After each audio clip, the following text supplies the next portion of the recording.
What's up, guys? I hope you're well. Today, I'm 40. Today's my 40th birthday, and that always brings changes, doesn't it? Once you hit 40, it's like everything starts falling apart. Well, speaking of changes, today's video, we are checking out F1 has announced some huge changes to the 2026 F1 cars. Let's get into it, shall we? Everything we know about F1 cars in 2026. I know, we've only just welcomed the new cars of 2022, and it feels weird to be talking about another generation of cars. It does. But they're really not too far around the corner.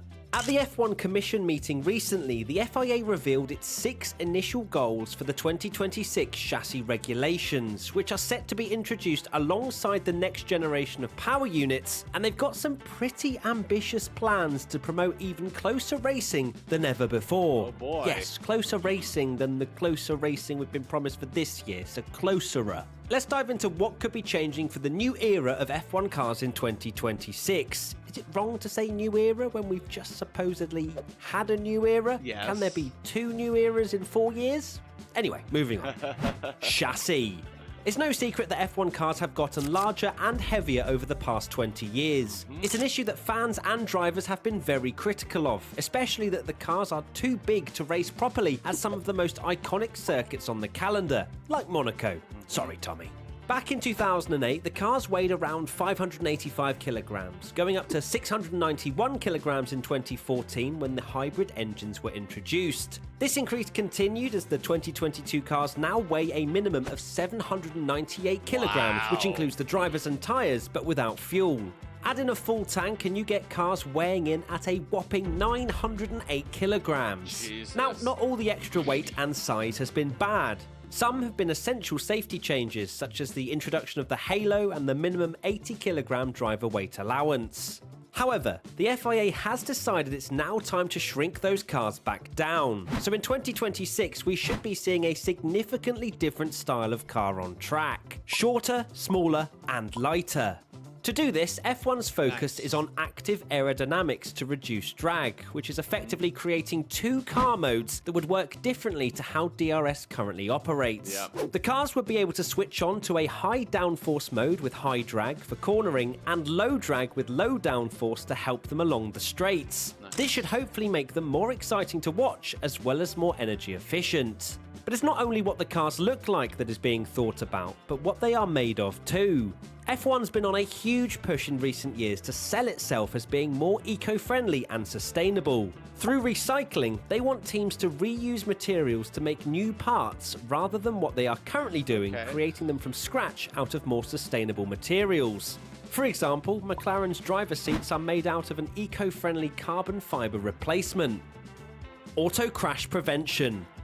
How to increase safety in F1 is a journey the sport has been on since the very beginning. From helmets to the survival cell, halos to the fire-resistant gloves and suits, the sport has steadily adopted life-saving changes when new innovations arrive, and that continues to be true for the 2026 regulations. The FIA is exploring the possibility of auto crash prevention technology, moving towards active and connected safety systems. One way is through car-to-car alerts to help prevent crashes. Instead of solely relying on marshals and flags, which are sometimes easily missed, this would alert the car to know if another car in front is travelling slowly, similar to how sensors work in road cars. The second area is looking at how the cars absorb crash energy. This will probably take a lot more work to figure out, they've got a few years, as it's difficult to make the cars smaller and still leave enough room for the crash energy to deform without hurting the driver inside the cockpit. Engines. Now, it's what's underneath the chassis that has got both Audi and Porsche eyeing up a potential move into F1, and that's all intentional. One of the key goals of the 2026 changes is to make the sport as attractive as possible for new power unit manufacturers to join, and more importantly, to be competitive, basically to avoid Honda's disastrous return with McLaren in 2015.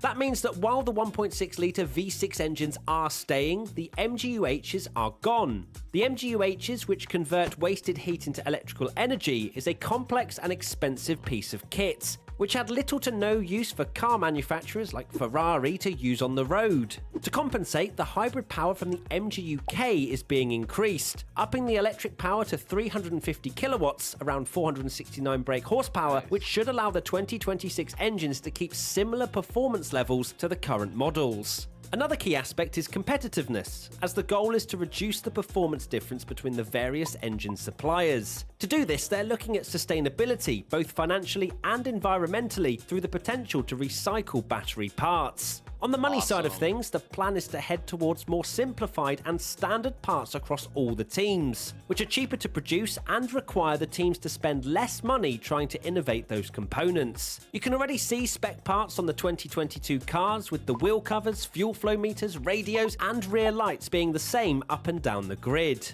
To help any new engine suppliers that decide to join, there's currently a freeze on engine development until the end of 2025. Additionally, the FIA is considering introducing a separate power unit cost cap to prevent teams going over budget, but the exact amount hasn't been announced just yet. Although there's currently a budget cap of $140 million this season, excluding driver salaries, there's currently no restriction on how much engine suppliers are spending to develop their power units. Fuel. What powers F1 cars is another key focus for 2026. You've probably gathered by now there's a lot of focuses. It's already been announced that the cars will be switching to 100% sustainable synthetic fuel, rather than going down the all-electric route of Formula E. This season saw the introduction of E10 fuel, made from 90% fossil fuels and 10% renewable ethanol from plant waste. The 2026 fuels will either be made via a carbon capture system, municipal waste, or non-food biomass, which could include algae or agricultural waste, and importantly for teams, their drop-in fuels. This means they won't need to alter their engines in order to use them. On the environmental side, F1 has a goal of being net zero carbon by 2030, and these synthetic fuels should go a long way to helping reaching that goal. They're estimated to save at least 65% greenhouse gas emissions compared to regular petrol. However, this change doesn't rule out the possibility of F1 exploring the potential for hydrogen-powered engines when it develops its next set of regulations for the 2030s, but we'll get onto that a little bit closer to the time. Fuel will also carry an important link to both the engines and the car's size. By switching to active aero to reduce drag, it could save an estimated 20 to 25% of fuel used, as the cars won't need to use as much energy to cut through the air and won't lose any horsepower. Through making the cars more fuel efficient and increasing the use of electrical energy, they'll be able to carry less fuel for the races, and as a result, shrink the size of the fuel tanks. There you have it, a look into Formula 1 cars in 2026. Shorter, lighter, safer, and more eco-friendly. Yeah, I'm interested to see this in action. From right now, 2.5 years or so before it's implemented. So very excited to see the iteration of the 2026 car. Let me know in the comments what you guys think about these changes. With that being said, I want to thank you all for watching. Stay safe, and I'm going to go eat some cake. Bye.